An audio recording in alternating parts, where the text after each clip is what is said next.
wabarakatuh. Kami dari Universitas Perjuangan. Di sini kami akan memaparkan materi tentang manusia. Sebelumnya, perkenalkan, nama saya Astari Maharani. Saya Rita Setiawahyuni. Saya Nurlian Alifah.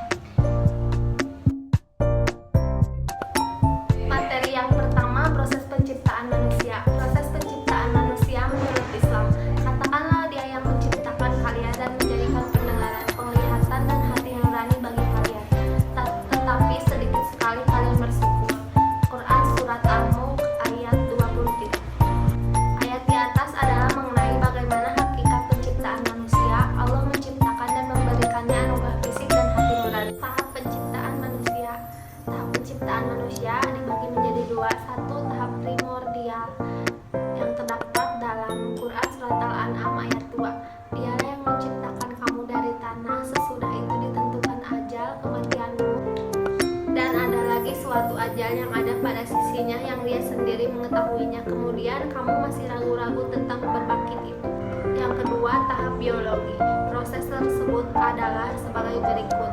Nutfah, inti sari tanah yang dijadikan air mani. Rahim, tersimpan dalam tempat yang kokoh. Alaqah, darah yang beku mengantung di rahim. Mudghah, segumpal daging dan dibuat dengan tulang berulang. Ditiupkanlah ruh. Materi yang kedua, manusia dari alam ke alam. Berikut ini adalah tahap-tahap yang akan kita lalui setelah kematian menuju hidup yang abadi akhirat nanti. Yang pertama, alam kubur atau alam barzah. Setelah manusia meninggal dunia, ia akan berpindah ke alam barzah, tempat di mana setiap manusia akan berjumpa dengan malaikat munkar dan nakir.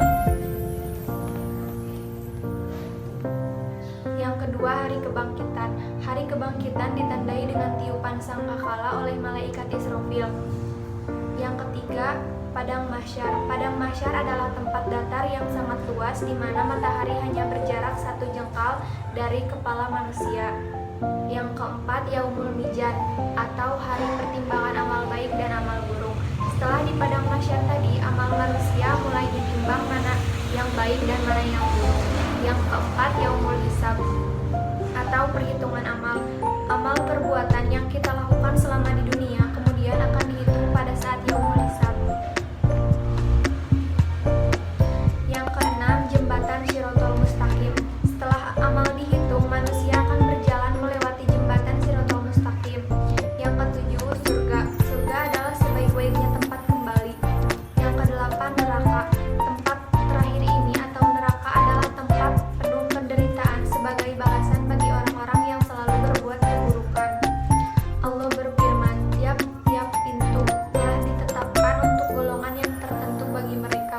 Quran Surat Al-Hijr ayat 4. Materi yang ketiga adalah fungsi dan peran hidup manusia. Fungsi dan peran hidup manusia berpedoman kepada Surat Al-Baqarah ayat 30-36. Dalam Al-Quran disebutkan fungsi dan peranan yang diberikan Allah kepada manusia, yaitu 1. Menjadi abdi Allah.